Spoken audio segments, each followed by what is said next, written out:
Salut à vous les amis, j'espère que vous allez bien, passer une super journée. Aujourd'hui, petit débrief du match entre Lorient et le Paris Saint-Germain. Un Paris Saint-Germain premier, avec, comme on peut le voir ici, le ballon d'or de nouveau titulaire, près de 2 mois après. Donc attendu, non, mais qui a besoin de reprendre ses sensations, de pouvoir commencer un match et de jouer à peu près spoiler, à peu près 1 heure. Donc voilà, le Ballon d'Or qui reprend sa place de titulaire, accompagné cette fois-ci de pas mal de Titi derrière lui, avec Mayoulou, Warren Zaïre-Emery et Njonto aussi à sa gauche. Après, bon, voilà, ça a beaucoup décalé et c'est plus doué qui a joué côté gauche. Njonto était plus à droite et Mayoulou et Warren Zaïre-Emery qui étaient tous les deux en mode milieu, style João Neves et Vitinha, qui essayaient de donner un petit peu d'animation à cette attaque du PSG, et aussi le jeune Mbaye, qui a par contre lui a bien joué à droite. Donc voilà, une équipe très jeune, des titis parisiens, pour un match contre l'Orient. Olivier Pantaloni le sait, c'est un match très très compliqué, il n'hésite pas à le dire.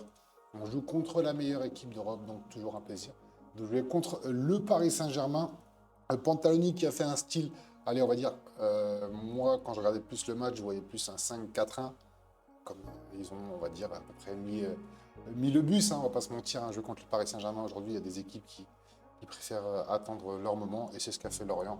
Donc voilà, un 5-4-1, on va dire, avec Kouassi, Yonga, Talbi, le Tunisien, Silva et Mvuka, Abergel, pardon, qui était au milieu avec Kadjou et Karim Bamba et Pagis, de nouveau titulaires, passe à l'armada parisienne. Ça commence, les gars, un petit peu timidement. On a passé 30 minutes assez compliquées, mais des choses m'ont plu dans l'animation du PSG, notamment quand Paris Saint-Germain a le ballon.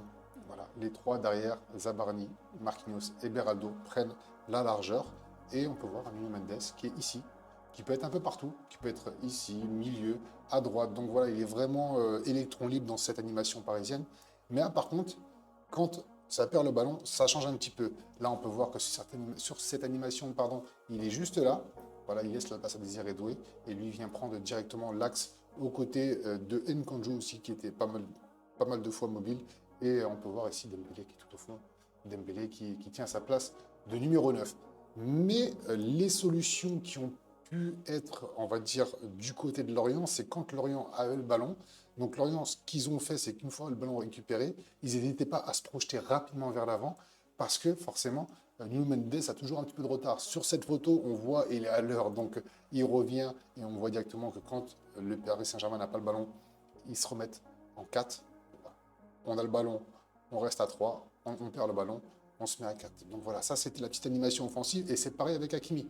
Mais on va voir que des fois, quand Nuno Mendes revient un peu plus tard, on va voir que c'est là où Lorient peut saisir les opportunités pour marquer. Tout à l'heure, je vous parlais de la ligne de défense de Lorient, et là on peut le voir, on voit plus un 5-4-1, et ça a été pratiquement comme ça tout le match. Donc un bloc très compact, très dur à passer, dur pour des titis parisiens. C'est très compliqué pour des jeunes joueurs qui n'ont pas forcément l'habitude de tomber sur des blocs comme ça. Donc ouais, c'est assez compliqué pour ce Paris Saint-Germain-là, qui va avoir du mal. Ils vont pas douter, ils vont avoir du mal. Mais voilà, toujours pareil, 21e minute de jeu, ce fameux bloc, 5-4-1. Pour l'instant, on est sur un match assez compliqué. Donc on se dit que peut-être sur un coup de pied arrêté, et c'est le bon vœu de Nuno Mendes qui va essayer de s'en charger. Donc pour moi, c'est l'homme de cette première mi-temps, c'est celui qui a essayé de faire le plus de provocations, qui a essayé vraiment de faire en sorte de trouver les solutions. Il est beaucoup monté, il a eu du mal de temps en temps à redescendre, forcément, parce que c'était lui qui s'occupait plus de l'animation offensive. Donc, quand on voit Désiré Doué, Dembélé, Njantou, Mayoulou, Mbaye, voilà, il y a vraiment eu beaucoup de mal à trouver les solutions vers l'avant. Malheureusement, ce coup franc-là ne donnera rien. Et là, comme d'habitude, 25e minute de jeu, au bout d'un moment, Dembélé ne touche pas beaucoup de ballons, c'est assez compliqué comme début de match, donc voilà, il décide de redescendre pour essayer de lancer cette fois-ci Mayoulou, mais malheureusement ça ne donnera rien. Et là, comme d'habitude, 30e minute de jeu, les Lorientaux un peu fatigués, donc vont forcément se reposer et rester derrière. Ça ne cherche même pas à mettre un pressing sur les défenseurs. Voilà, c'est vraiment un match assez compliqué pour les Parisiens, et c'est le genre de jeu qu'on n'aime pas. Là, pareil, moi, ce qui m'a plu sur cette image, c'est que Lorient avait la possession et a tellement peur de se faire contrer ils sont revenus directement sur le gardien. Et on peut voir directement sur cette action-ci que le bloc parisien est remonté, donc forcément Lorient est redescendu derrière, il a du mal, il a perdu le ballon. Donc voilà, c'est dommage que des équipes comme Lorient ne saisissent pas leurs occasions au maximum et tentent des choses tout simplement. Donc c'est ce qui a fait en sorte que Lorient a été vraiment inoffensif durant cette première période. Et là, les seuls moments où ils peuvent être un petit peu plus à l'attaque, c'est quand on voit Nuno Mendes ici, qui a du mal à revenir. Donc Mayoulou vient prendre sa place, même s'il y a un peu de retard, mais ça ouvre quand même des espaces et ça permet quand même aux Lorientais de pouvoir tenter quelque chose. Malgré tout, voilà, c'était un petit Lorient dans cette première mi-temps, je parle parce qu'on a vu quand même de plus belles choses en deuxième mi-temps. Ce petit pont sur Njantou, bienvenue en Ligue 1, mon petit. Voilà, ça fait jamais plaisir, mais voilà, joli petit pont, ce petit geste de la première mi-temps. Donc j'ai aimé le screen, donc je trouve que c'est des petits gestes comme ça qui font qu'on peut au moins apprécier ce qui s'est passé durant cette première mi-temps. Toujours pareil, là on peut voir encore une fois Dembélé qui redescend vraiment très bas et qui essaie de trouver les solutions. Et quand on voit ça, on se dit voilà, il manque un créateur. Il manque un chef d'orchestre dans cette équipe. Vous savez de qui je parle, hein, je parle forcément de Vitinha.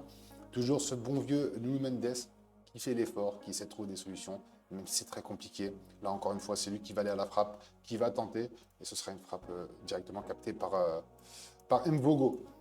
Là, 40e minute de jeu, qui s'échauffe? Vitinha et João Neves. Des changements vont arriver très tôt. On pense savoir déjà qui va en subir les conséquences. Malgré quelques petites tentatives des Titi parisiens, ça restera quand même une première mi-temps assez compliquée avec un ballon facile ici pour Mvogo. Et on sait très bien que ce match va se jouer en deuxième mi-temps. Donc 0-0 mi-temps. L'entraîneur lorientais doit être content. Il se dit que bon, on a fait la première partie du match. Et on peut voir les stats directement. Je disais screen. 2 tirs seulement pour Lorient. Vraiment pas très dangereux. Et pareil pour le Paris Saint-Germain, ça n'a pas été la première mi-temps la plus prolifique avec des XG de 0,07 pour Lorient et 0,10 pour le Paris Saint-Germain. C'est très très faible par rapport à ce qu'on connaît du PSG.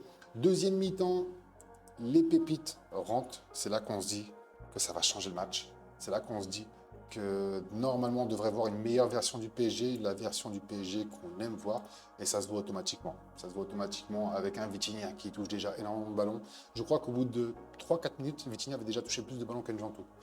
On lui donne, il touche le ballon, il prend des sensations directement pour pouvoir se mettre directement dans l'ambiance du match, avec toujours ce bon vieux João Neves qui le suit, qui est toujours à côté de lui et lui proposer des solutions.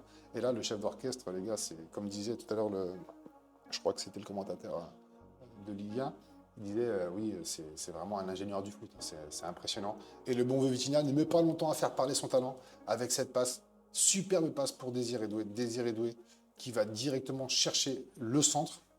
Le défenseur est ici à trébucher, c'est ce qui a fait en sorte que ça laissait beaucoup plus de passes à Désiré Doué. Et là, on peut voir ici, hein, il s'échappe tout seul. Il est là, le défenseur gauche est ici, le latéral gauche. Et forcément, le ballon va lui arriver. Première tête loupée, tellement vif, tellement puissant, qu'il arrive à se relever et ressaisir l'information.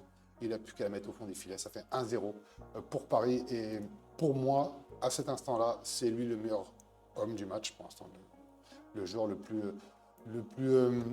mobile, celui qui crée le plus d'occasions.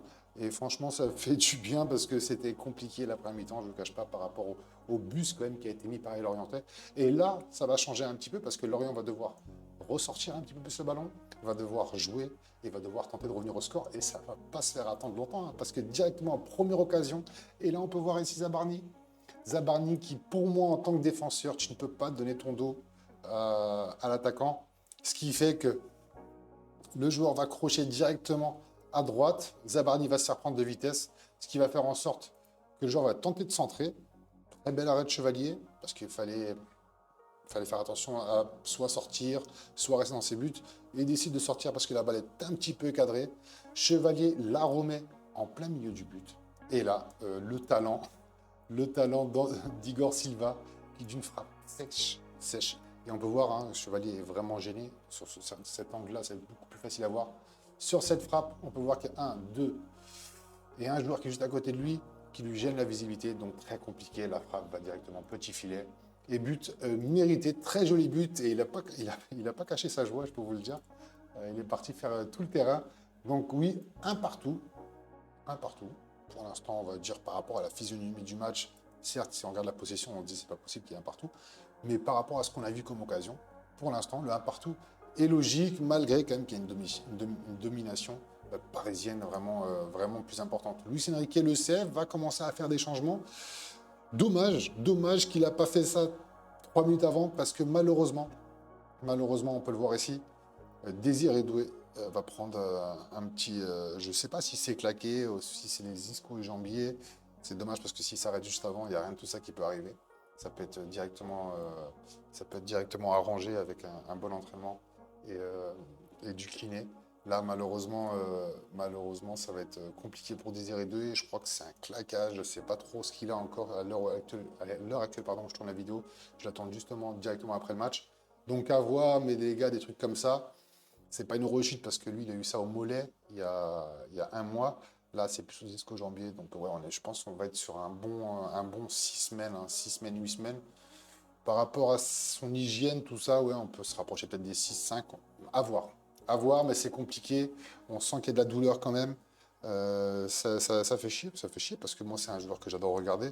Franchement, je le disais la dernière fois dans la dernière vidéo. Moi, si je regarde aujourd'hui vraiment le Paris Saint-Germain, le joueur qui me fait vibrer, il y a Vitinha, il y a Désiré Doué, j'adore sa manière de dribbler, de tenir le ballon, de provoquer. Malheureusement, en plus, Barcola comptait rentrer à la place de Désiré Doué. Donc voilà, c'est vraiment tombé à quelques secondes, quoi. Ça s'est joué 1 minute. Malheureusement, c'est comme ça, c'est le foot, on ne peut pas tout prédire. Et Désiré Doué qui va sortir, on peut voir l'arbitre ici qui demande la civière directement. Il ne pourra pas se relever. Vara rentre. Les joueurs du PSG vont faire leur changement. Dites-vous que tout à l'heure, Vitinha et João Neves sont remplacés les deux Titi parisiens. Donc là, c'est Désiré Doué qui va laisser sa place. Malheureusement, sur blessure, et le ballon d'or aussi sortira. Ovationné d'ailleurs par le stade Lorientais. Donc franchement cool, bien. C'est cool de reconnaître un ballon d'or et de. Franchement, je crois que Dembélé, à chaque fois qu'il sort, il est ovationné. Donc ça fait plaisir de soutenir un joueur français et que tout le peuple soit derrière lui, qu'on soit supporter parisien, qu'on soit supporter d'orienté. Ça, je trouve ça cool. Belle ambiance et bon esprit. Toujours Vitinha à la baguette. Voilà, je me suis dit que peut-être il y aurait quelque chose à faire et que ce serait peut-être encore une fois Vitinha qui trouvera la solution. 64e minute, on se dit que là, le PSG va pousser forcément parce que c'est un petit peu plus compliqué. Il y a un partout, il ne faut pas perdre 2 points. Et forcément, toujours ce bon vieux Vitinha à la baguette qui va trouver des solutions. Et on peut le voir, les gars, cet arrêt, il est magnifique. Cet arrêt de Mvogo, il est incroyable.